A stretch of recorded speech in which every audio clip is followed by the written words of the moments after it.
Hello guys, स्वागत है आपका इनविंसिबल आयरन मैन के 5th एपिसोड में। अगर आपने इसका पिछला एपिसोड नहीं देखा है या शुरू से इस कॉमिक को फॉलो नहीं किया है तो इसकी लिंक डिस्क्रिप्शन और आई बटन में है। तो गाइस, अब और देरी ना करते हुए चलिए अब हम इस वीडियो को शुरू करते हैं। ओसाका जापान में फ्रैंको के घर पर, जहां वॉर मशीन रोड्स मौजूद था और एडवांस बायोटेक्नोलॉजी के हेल्प से टोनी स्टार्क मिस्टर फ्रैंको बना हुआ था, जहां वो देखते हैं दरवाज़ा टूटता है और जेम्स रोड्स वहां से निकल लेता है और वहां आते हैं बायोहैक निंजास। तुम्हें मेरे साथ आना होगा, और फ्रैंको को स्पाइडर का मास्क पहनने को देती है और उसे अपने साथ ले जाते हैं। वहीं बाहर छिपा हुआ कर्नल रोड्स ये सब देख रहा था। वहीं टोनी स्टार्क जो फ्रैंको बना हुआ था वो अब निंजास के अड्डे आ पहुंचता है। उसका मास्क उतरता है और वहाँ थी टमोए, जो बोलती है स्वागत है रिचर्ड फ्रैंको। फ्रैंको कहता है मुझे कैसे जानते हो तुम? टमोए बोलती है यूकियो क्लब से। वैसे तुम पहले नेवी सील में थे, फिर शील्ड ज्वाइन करी। वैसे तुमने कभी टेक्नो गोलेम के बारे में सुना है? वहीं न्यूयॉर्क सिटी में एमजे अपने अपार्टमेंट की तरफ जाती हुई मगर रास्ते में देखती है स्पाइडरमैन को, जिसे देख लोग झूम उठे थे। और वहां से होकर एमजे अपने रूम में थी, जहां वो देखती है एक बॉक्स को जहां लिखा था प्रेस में, और प्रेस करते ही वहां फ्राइडे बाहर आती है। एमजे शॉक हो चुकी थी, ये कैसे पॉसिबल हुआ? फ्राइडे बोलती है तुमने ही वो बटन प्रेस किया। वेल, तुम्हारी जरूरत है स्टार्क इंडस्ट्रीज में। एमजे बोलती है नहीं, मैंने उस जॉब को कभी हाँ नहीं बोला था। फ्राइडे बोलती है कंपनी के डायरेक्टर्स अब कंपनी को हथियार लेने को आए हैं। एमजे बोलती है तो स्टार्क अगर जिंदा नहीं तो डायरेक्टर्स को ये कदम तो उठाना ही पड़ेगा। फ्राइडे कहती है नहीं, टोनी स्टार्क अभी मरे नहीं है। वहीं टोनी स्टार्क जो फ्रैंको बना हुआ था, वहाँ बायोहैक निंजास उसे घेर लेते हैं। टमोई बोलती है दिखाओ एक एक्स शील्ड एजेंट क्या कर सकता है, और फ्रैंको उनसे लड़ते हुए कुछ ही पल में उनको बीट कर देता है। टमोई खुश थी, यही तो मुझे चाहिए था, और पूछती है क्या तुमने टेरिजन के बारे में सुना है? फ्रैंको बोलता है हाँ, इनह्यूमंस। टमोई बोलती है मैं उनमें से एक हूँ, मैं टेक्नोलॉजी को कंट्रोल कर सकती हूँ।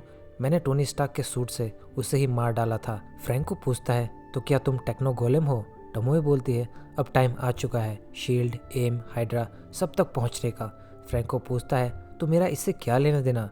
टमोई बोलती है मैं चाहती हूँ तुम जेम्स रोड्स को ढूंढो और उसे मार डालो। दूसरी तरफ रिरी विलियम्स फ्लाई करते हुए अपने दोस्त शैरन से बातें करती है, जहाँ वो फ्लाई तो कर रही थी पर ये स्टेबल नहीं था, और कहती है शायद मुझे भी टोनी स्टार्क की तरह आर्टिफिशियल इंटेलिजेंस की ज़रूरत है। वहीं जेम्स रोड्स कहता है टोनी स्टार्क जिंदा है, या तो अंडरकवर है या फिर किसी को कुछ नहीं पता, ना शील्ड प्रेसिडेंट या मारिया हिल। या तो टोनी एकदम सुरक्षित है या फिर बिल्कुल नहीं होगा, या फिर वो अंडरकवर है बिल्कुल, लेकिन हमें उसे बचाने जाना ही होगा। और वहाँ थे एवेंजर्स। मगर अब स्टार्क हेडक्वार्टर्स में मिस्टर लिंच सभी बोर्ड मेंबर्स को लेकर आता है और घोस्ट को भी। फ्राइडे बोलती है मैं आपकी क्या हेल्प कर सकती हूँ मिस्टर लिंच? लिंच कहता है टोनी स्टार्क मर चुका है और अब समय है सिक्योर सर्वर्स को अनलॉक करके कंपनी को चलाने को, और सबसे पहले तुम्हें बंद करना। घोस्ट अंदर जाती है अपने सूट के थ्रू, मगर उसे अंदर कुछ मिलता ही नहीं। और वह एमजे आती है जो बोलती है मैं क्या मदद कर सकती हूँ आपकी? मैं कंपनी की एग्जीक्यूटिव एडमिनिस्ट्रेटर हूँ। मिस्टर लिंच कहता है तुम क्या रियल हो? वो एमजे को टच करके देखता है और बोलता है क्या तुम वही सुपर मॉडल हो? तो चलो अब बताओ अब टोनी कहाँ है? एमजे कहती है वो नए इन्वेंशंस के कामों में बिजी है, जिससे कंपनी को नए प्रोडक्ट्स मिले और कंपनी के फाइनेंशियल इश्यूज ठीक हो। सब कुछ कंट्रोल में है मिस्टर लिंच। वही न्यू मैक्सिको में एक ट्रक के सामने कुछ था। ड्राइवर बोलता है क्या ये आयरन मैन है? और रिरी एक पन से ही उस ट्रक को डिस्ट्रॉय कर देती है, और कुछ ही देर में वहाँ पुलिस पहुंची हुई थी। कौन हो तुम? रिरी विलियम्स अपने हाथों को ऊपर करते हुए मैं अच्छे लोगों में से हूँ, ये मेरा सुपर हीरो बनने का पहला दिन था। वहीं जापान में वार मशीन फ्लाई करता हुआ नजर आता है, और ये बात टमोई तक भी पहुँचती है। और जैंग बोलती है सिर्फ वार मशीन ही नहीं बल्कि लेडी थॉर भी यहाँ है। टमोई पूछती है हमारा नया बंदा वो फ्रैंको कहाँ है? जैंग कहती है पता नहीं, वो वार मशीन को ढूंढने के चक्कर में गायब ही हो गया है। दूसरी तरफ फ्रैंको कॉफी शॉप पर जाता है, मगर वहाँ उसे वार मशीन रोड्स दिखता है। रोड्स बोलता है मैं हर दिन यहाँ तुम्हारे लिए आता था टोनी। टोनी स्टार्क जो फ्रैंको बना हुआ था बोलता है मुझे रेस्क्यू की ज़रूरत नहीं है, मैं अंडरकवर हूँ और तुमने सारे एवेंजर्स को भी यहाँ बुला लिया। रोड्स बोलता है बस कुछ एवेंजर्स को ही, और तुम अपना मास्क उतार सकते हो। और ऐसा होते ही वहाँ बैठी मिस मार्वल कहती है अरे नहीं, वैसे मैं भी एक इनह्यूमन हूँ, शिप शिफ्टर हूँ, तो तुम्हें ऐसा चेहरे बदलने में कैसा लगता होगा मैं समझ सकती हूँ। और फ़ोन में बोलती है मुझे वो मिल गया। वहीं एवेंजर्स और शील्ड तमोई के पूरे अड्डे को डिस्ट्रॉय कर देते हैं। कई बायोहैक निंजास को अरेस्ट तक कर लिया जाता है, और अब सभी एवेंजर्स टोनी स्टार्क को देखकर काफ़ी खुश थे। टोनी रोड्स से बोलता है उनकी लीडर एक इनह्यूमन है।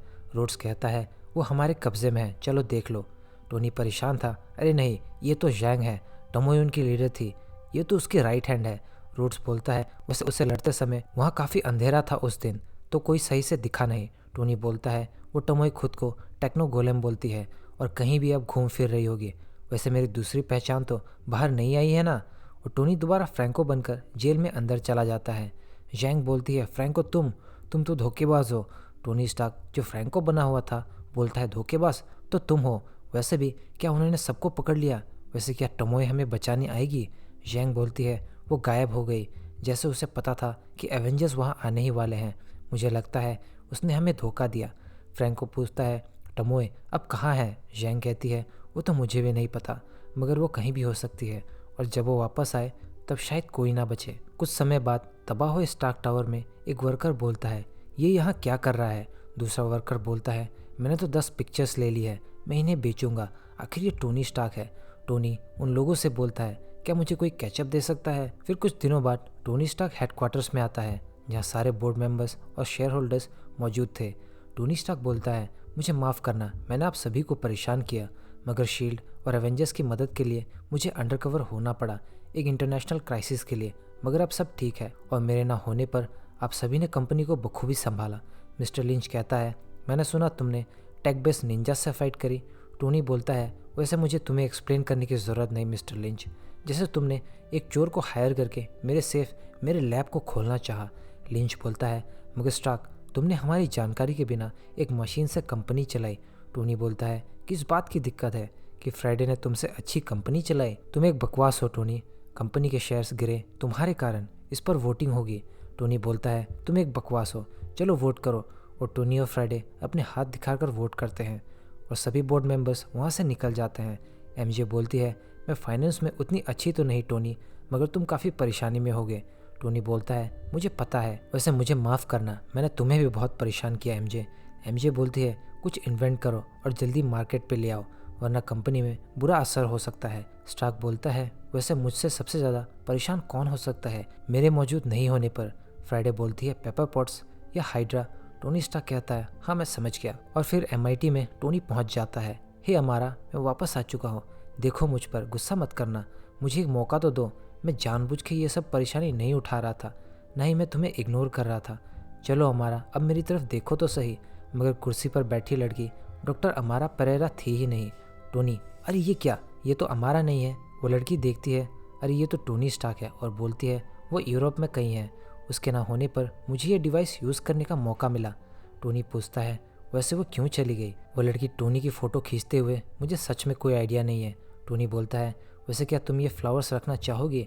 वैसे वो कब वापस आएगी? वो लड़की मुस्कुराते हुए सॉरी नो आइडिया, मैं तो कभी उससे मिली भी नहीं। बाहर टोनी स्टार्क MIT के डीन से बात करता है, जहाँ डीन भी बोलते हैं हमारा यूरोप में कहीं है पर मुझे भी नहीं पता। टोनी पूछता है क्या कोई नोट है? डीन बोलता है नहीं सॉरी, वैसे मुझे लगा तुम उस दूसरे कारण की वजह से यहाँ आए हो, उस सूट के लिए। टोनी बोलता है कौन सा सूट?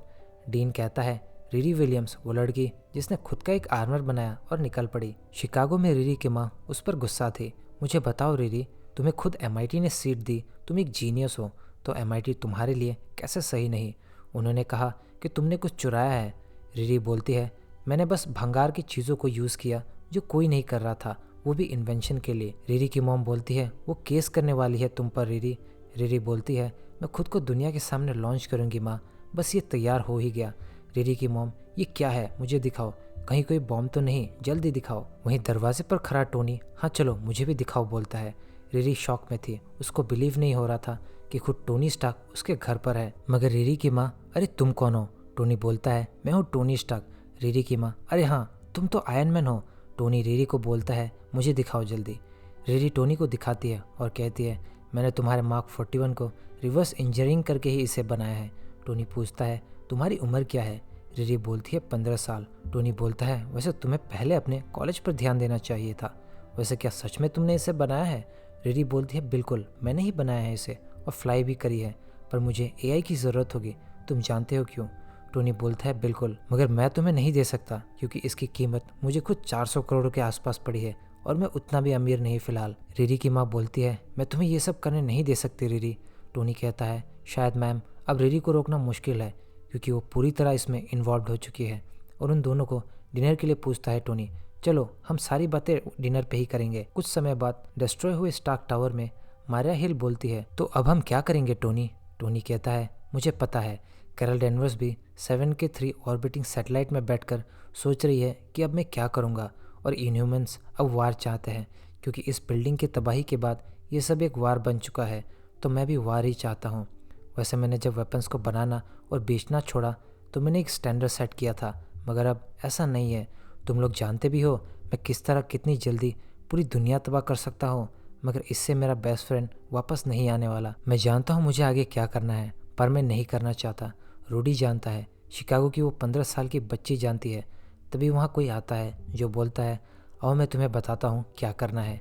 एवेंजर्स पूछते हैं, भला ये कौन है?